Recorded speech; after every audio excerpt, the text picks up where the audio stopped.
Mangku Hajat, Ibu Hajah Harsasi Nurwendo, Bapak Haji Suprasono, Ibu Hajah Yeni Nurwendo, Bunda Haya, Pak Priyatno, Bunda Dr. Sari, ikhwan, akhwat yang dirahmati oleh Allah Subhanahu wa Ta'ala.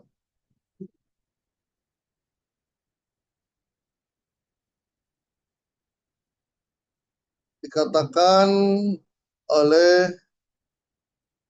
sebuah syair, nafsu tabki ala dunya waqad alimat inna salamata fiha tarkuma fiha la dara lil mar'i ba'dal mauti yaskunuha illa lati kana qoblal mauti baniha fa in banaha bi khairin toba maskanaha wa in banaha bi syarrin toba baniha. Nafsu tabki ala dunya waqad alimat. Seseorang menangisi dunia, menangis karena musibah yang terkait dengan dunia, stres, memikirkan sesuatu yang bersifat duniawi. Waqad alimat, sedangkan sudah diketahui, inna salamata fiha tarkuma fiha. Untuk selamat dari dunia adalah menghilangkan kecintaan, kerakusan di dalam hati atas dunia. Jadi hidup qanaah itu akan membawa seseorang kepada kebahagiaan. Qanaah itu nerimo, ridho dengan apapun yang Allah berikan kepadanya. Lawannya adalah rakus. Rakus itu haus dengan segala kenikmatan dunia. Bukan berarti orang muslim tidak boleh menguasai dunia. Orang toriko itu harus menguasai dunia. Berbagai bidang harus ada orang toriko di sana.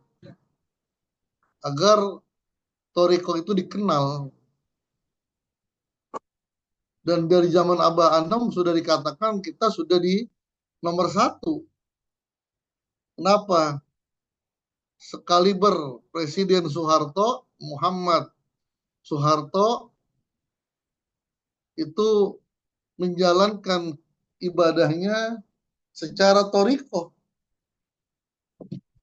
Bahkan pertemuan Abah Anom dengan Soeharto itu hampir setiap bulan Abah Anom dijemput bertemu dengan Presiden Soeharto.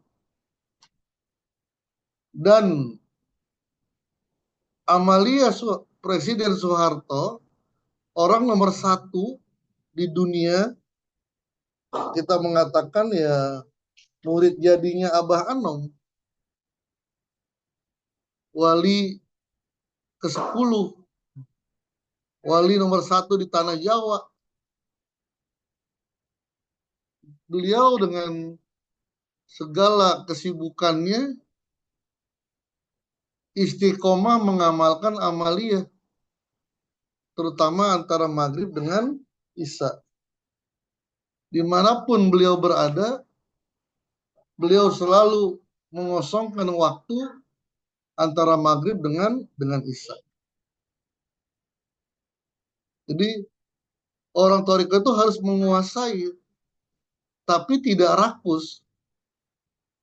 Apa makna rakus itu? Menghalalkan segala cara. untuk memperoleh duniawi, atau dia mengalami kesedihan yang begitu dalam, stres ketika mendapatkan musibah yang bersifat duniawi.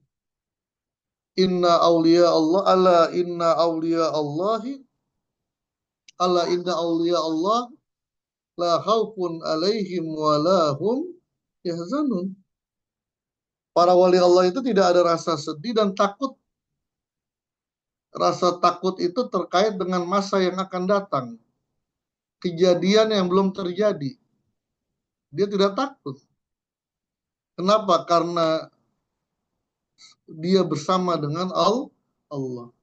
Dan apa yang dialami itulah yang terbaik. Walahum yazanun, dan mereka tidak sedih. Sedih itu terkait dengan kejadian yang sudah lalu. Apa yang sudah terjadi itulah ketetapan Allah yang harus diterima dan harus diridhoi. Ini yang makna daripada inna salamata fiha tarkuma fiha. Seorang selamat dari tipu daya dunia ketika hatinya bisa meninggalkan dunia. Jadi di dunia itu hanya genggaman di genggamannya saja. Dunia itu hanya dijaga sebagai sesuatu yang harus dijaga. Karena itu amanat dari Allah. La dara lil mar'i ba'dal mauti yaskunuha illa lati kanat qoblal mauti baniha. La dara lil mar'i ba'da maut, tidak akan ada rumah tempat tinggal bagi seseorang setelah meninggal dunia. Yaskunuha, yang ditempati. Seseorang tidak akan mempunyai rumah, mempunyai tempat tinggal, illa lati kana qoblal mauti baniha, kecuali rumah yang dibangun sebelum dia meninggal. Inilah bahasa apa? Sorga itu ya yang sekarang kita bangun. Tidak akan ada sorga kalau tidak dibangun di dunia. Bagaimana cara membangunnya? Dengan amal ibadah, dengan zikir, dengan kesabaran. Fa in banaha bi khairin toba maskanuha. Kalau dia membangun rumah di akhirat dengan baik, dengan keridoan, dengan kesabaran, dengan sedekah, membantu orang, memberikan kenyamanan. Kalau bahasa Allah kepada Nabi Isa, wajah alani mubarakan aina ma kuntu. Kalau kata Nabi Isa, wajah alani mubarakan aina ma kuntu.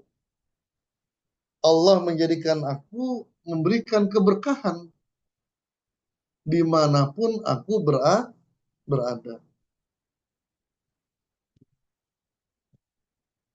Wa in banaha bi khairin toba maskanuha. Jika di dunia rumah di akhirat dibangun dengan baik, maka beruntunglah, indahlah rumahnya. Wa in banaha bisarrin, wa in banaha bisarrin hoba baniha. Tapi kalau rumah yang di akhirat dibangunnya di dunia dengan tidak baik, tidak rajin sedekah, tidak rajin menolong orang, tidak rajin berzikir, tidak rajin beramal soleh, maka rumahnya juga akan jelek nanti di akhirat. Inilah dunia mazra'atul akhirat. Kita diajak oleh guru agung kita dalam bertoriko ini mempunyai orientasi bukan hanya dunia saja, tapi akhirat.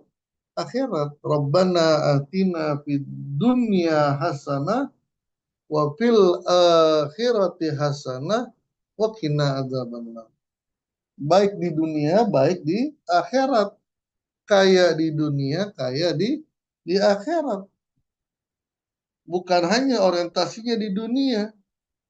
Orang yang orientasinya di dunia, hidupnya akan sengsara deh. Jadi budaknya dunia. Kenapa? Karena dunia itu memiliki karakter semakin dikejar semakin menjauh.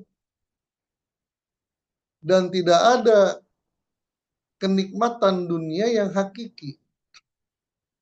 Setiap kenikmatan di dunia ini akan diiringi dengan kesusahan.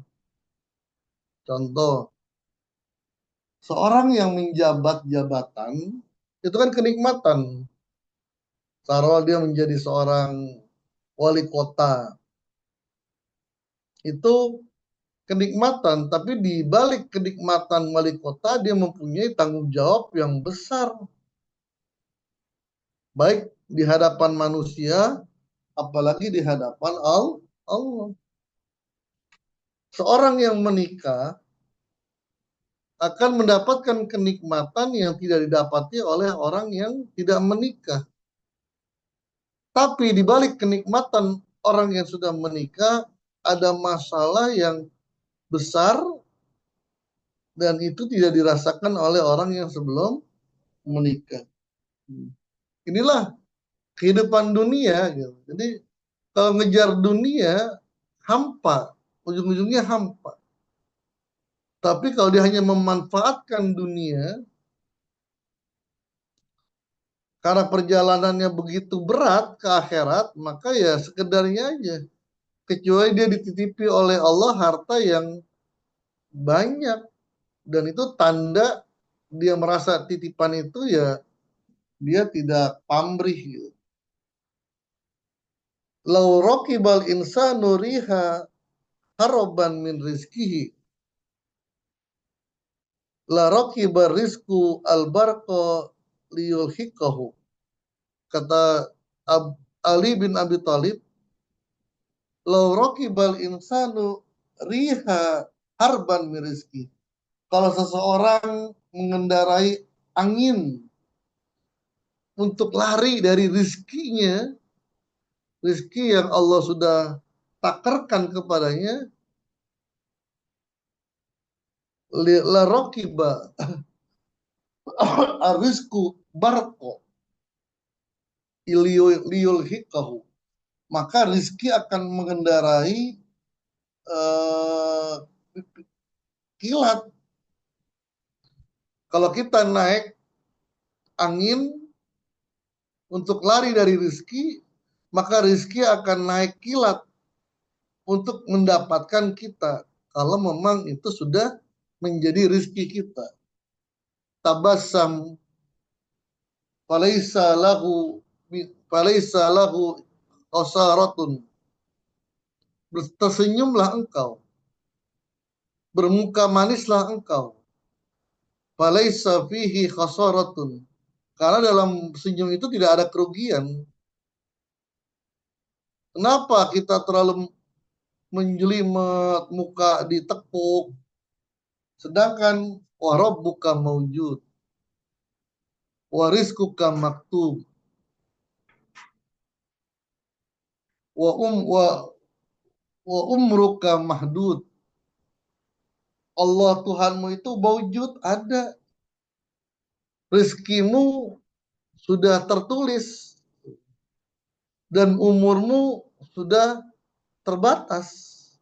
Apa yang perlu? Apa yang membuat kita menjadi stres? Masalah, iya pasti akan ada masalah. Allahu la yamna'i zulma ala Yusuf, walakin ja'alahu saydan ala qazainil ardi. Allah membiarkan Nabi Yusuf dizolimi, dimasukkan ke dalam sumur 3 hari Allah tidak turunkan pertolongannya.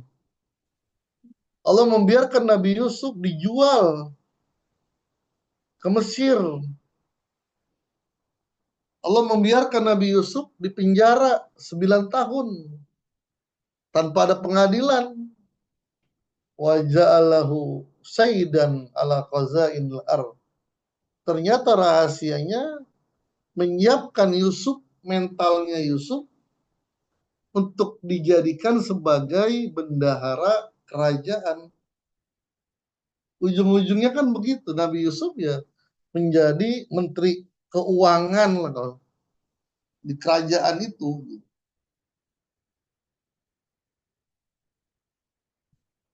Wa wala yamna'ul ats wala yamna'ul atsa ala hajar walakin fajjar zamzam tahta qadami rabibati. Allah membiarkan Hajar Ismail kehausan di padang pasir sampai dia berlari dari sofa ke marwa, marwa sofa, sofa marwa, marwa sofa, sofa marwa, marwa sofa, 7 kali bulak 7 kali balik. Dan pada saat itulah fajar ala qadami Robi Batu, tata qadamihi Robi Batu. Jadi Allah pancarkan air zam-zam melalui hentakan kaki daripada anaknya Nabi Ismail alaihi salam. Inilah hakikat daripada kehidupan. Wallahu a'lam bishawab. Assalamualaikum warahmatullahi wabarakatuh.